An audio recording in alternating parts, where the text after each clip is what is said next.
Hello everyone, welcome to my channel. आज हम start करेंगे क्लास 7th का chapter rational number. The word rational arises from the term ratio. Rational number कहाँ से आया है? तो रैशनल नंबर रेशियो से आया है। हमने करा है लाइक 3:2, ये रेशियो हो गया। और इसी को अगर हमें रैशनल नंबर्स में लिखना है, so we have to write 3/2। Yes, so कहाँ से आया है rational number? From the term ratio. So we can write 3:2 in the rational number 3/2. The ratio of two integers p and q, where q is not equal to 0, p is to q can be also written in the form of p/q. So students, जब भी हम बात करते हैं rational numbers की, तो rational numbers क्या होते हैं? रैशनल नंबर्स इंटीजर्स होते हैं। अब हमें पता है कि इंटीजर्स पॉजिटिव भी नंबर हो सकते हैं, नेगेटिव नंबर्स भी हो सकते हैं, बट डिनोमिनेटर जहाँ पे क्यू दे रखा है that can never be equal to 0। Denominator कभी भी हम 0 नहीं लिख सकते। वाई? क्योंकि अगर हमने डिनोमिनेटर को 0 मेंशन कर दिया, सो हमारा आंसर तो कुछ आ ही नहीं सकता। That is not defined at all. Yes, ये डिफाइंड है ही नहीं। सो denominator never can be 0 of any rational numbers.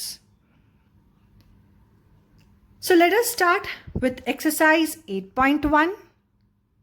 Yes, so इस exercise 8.1 के अंदर हमें दे रखा है list 5 rational numbers between -1 and 0. कितने rational numbers हमें find out करने हैं? 5 rational numbers find out करने हैं। बिटवीन किस डिजिट्स के? That is -1 and 0. सो सबसे पहले अगर हम यहाँ पे देखें, -1 and 0 सिंगल टर्म है। यहाँ पे हमें रैशनल नंबर्स तो कहाँ दे रखा है? यस, सो अगर आप पूछो कि मैम अभी आपने बताया कि rational number means it's in a ratio of 2:3 और 3/2, जहाँ पे value of P and Q होनी चाहिए। P तो है, वेर इज Q? तो इस टाइप के रैशनल नंबर्स के लिए हम डिनोमिनेटर को अकॉर्डिंग टू द 1 कंसिडर कर सकते हैं। So here we are having that is 1 -1 upon 1 and 0/1 हम कंसिडर कर लेते हैं। हमें कितने रैशनल नंबर्स चाहिए? 5. So we have multiply numerator and denominator both with 6. So -1 को अगर हमने 6 के साथ मल्टीप्लाई करा, सो वी गॉट -6. 1 को 6 के साथ मल्टीप्लाई करेंगे, will gate +6.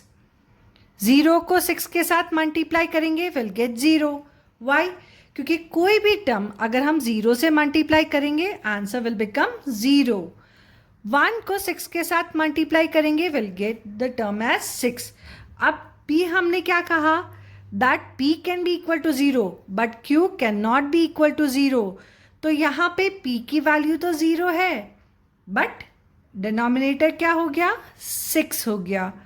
So between -6/6 and 0 to 6 हमारे पास जो 5 रैशनल नंबर्स मिलते हैं, that is -5/6, -4/6, -3/6, -2/6, -1/6. 1, 2, 3, 4 and 5. So we got here 5 rational numbers between -1 and 0.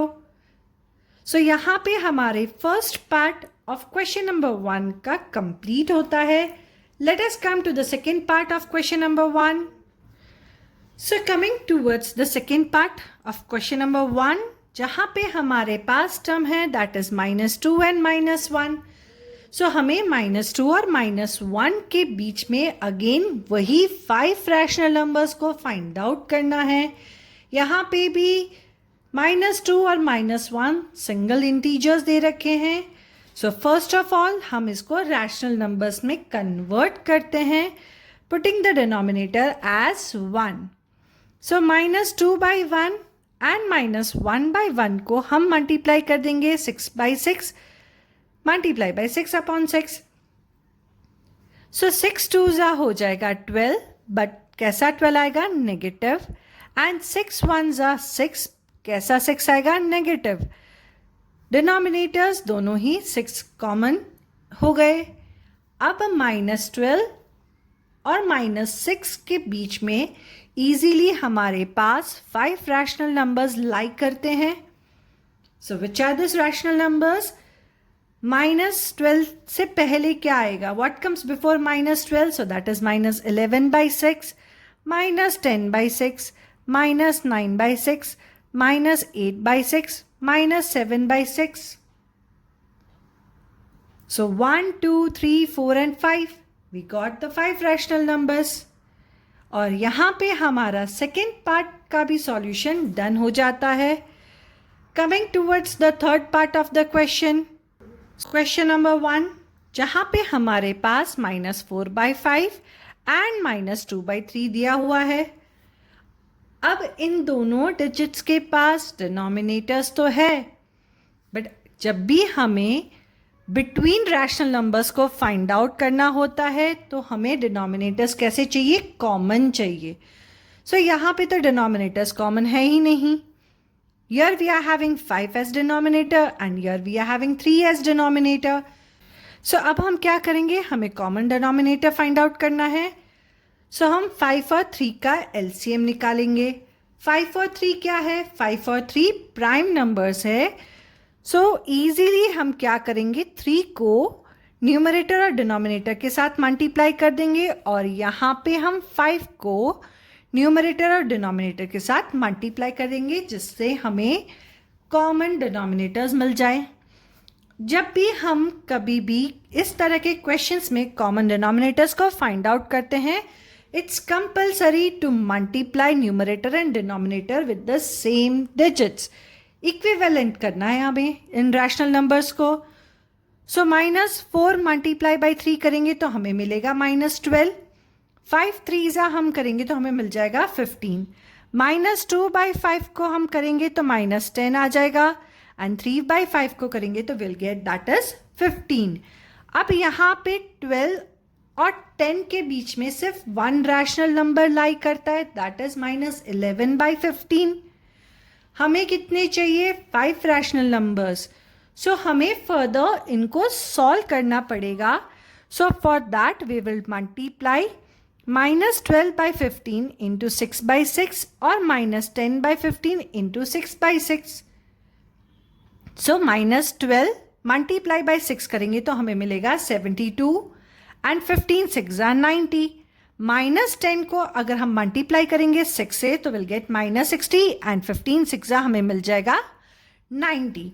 अब 72 से 60 के बीच में हमारे पास 11 रैशनल नंबर्स आ सकते हैं.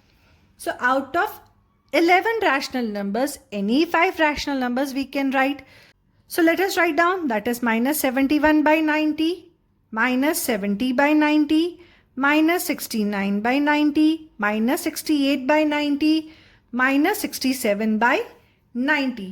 तो यहाँ पे हमारे पास 5 rational numbers बिटवीन -4/5 एंड -2/3 के बीच में हमें मिल जाते हैं. और इसी के साथ हमारे third part of question number 1 का सॉल्यूशन डन होता है. Let us start with the fourth part of question number 1. So fourth part of question number 1 में हमें दे रखा है दैट इज -1/2 एंड 2/3. सो अगर हम इन दोनों को LCM निकाल लेते हैं तो 2 3 6 आ जाएगा. तो हम यहाँ पे मल्टीप्लाई करेंगे -1 multiply by 3 into 2/3. 2 multiply by 2 and 3 multiply by 2 कर देंगे. सो 3 1 3, बट कैसा आएगा? माइनस आ जाएगा. एंड 2 3 6 हो जाएगा. सो 2 3 6 हो जाएगा. 2 2 4 हो गया. 3 2 6 हो गया. अब -3/6 एंड 4/6 के बीच में इजीली हमारे पास 5 रैशनल नंबर्स हो जाएंगे. So this rational numbers are -2/6, -1/6, 0/6, 1/6 positive and 2/6 positive. So यहाँ पे हमें 5 रैशनल नंबर्स मिल जाते हैं और इसी के साथ क्वेश्चन नंबर 1 के 4th पार्ट का भी सॉल्यूशन डन होता है। प्रैक्टिस करिए इस क्वेश्चंस की। अगर आपको कोई डाउट है तो कमेंट बॉक्स में ज़रूर मुझे बताइएगा। अगर आपको मेरा एक्सप्लेनेशन अच्छा लगा है तो प्लीज़ कमेंट करके ज़रूर बताइएगा। Don't forget to like, share and subscribe my channel. See you in the next video. Bye bye.